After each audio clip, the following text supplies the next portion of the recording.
In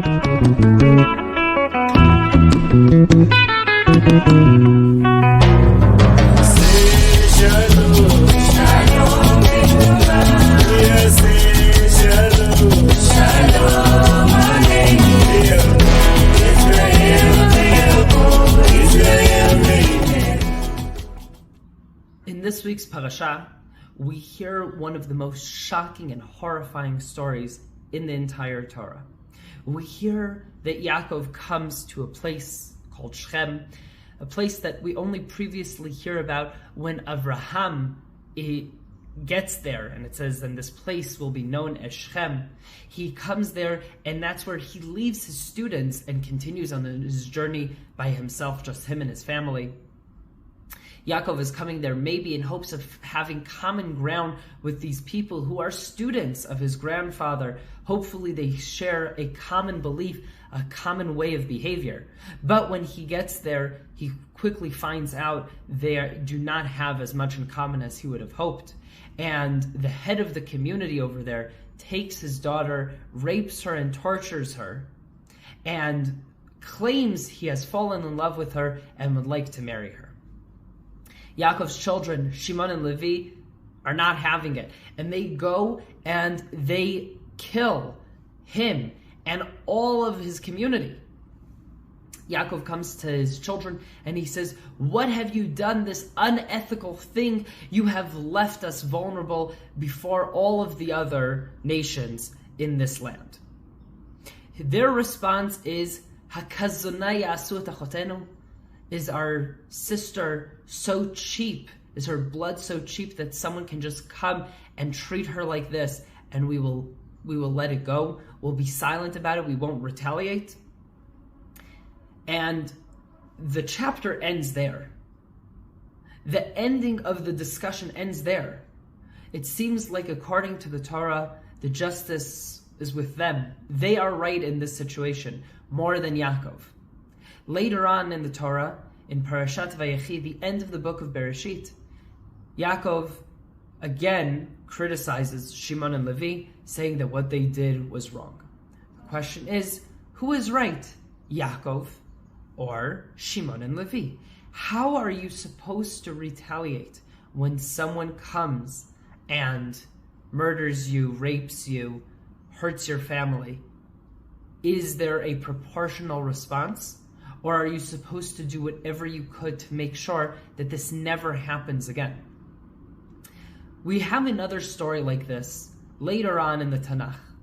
A story with Shmuel. In the book of Shmuel, Shaul HaMelech, the king, the first king that we have, has a commandment by God to go and destroy the nation of Amalek. And when he goes to destroy the nation of Amalek, he leaves the king and the sheep, the women, the children, and the prophet comes to him and says, "What have you done?" Shmuel comes to him and says, "How could you have done this?" Rav Lichtenstein asked once, he said, "Really? This is the reason that the kingdom was taken away from him? That he is no longer fit to be king? Because what? Because he had mercy on the king, the women, the children, the sheep, right? The money. This is what makes him no longer fit to be king."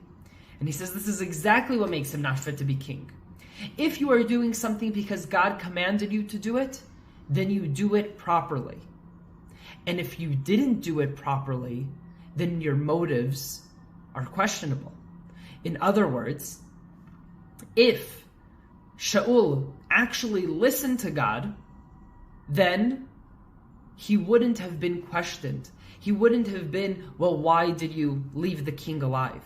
But as soon as he leaves the king alive, as soon as he leaves the sheep, as soon as he is merciful and he takes for himself, or maybe he's greedy and takes some of the money, then the question is, well, you didn't do what God commanded, and worse than that, you killed people now without a reason.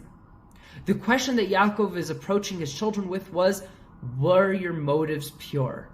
Were you attacking the people of Shechem from the right reasons? Because they attacked your sister, or are you just violent and aggressive people?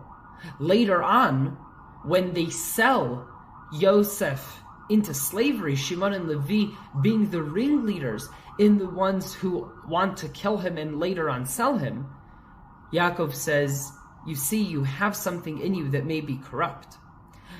The point is over here that your motives need to be pure. And as Jews, we are always held to a higher standard.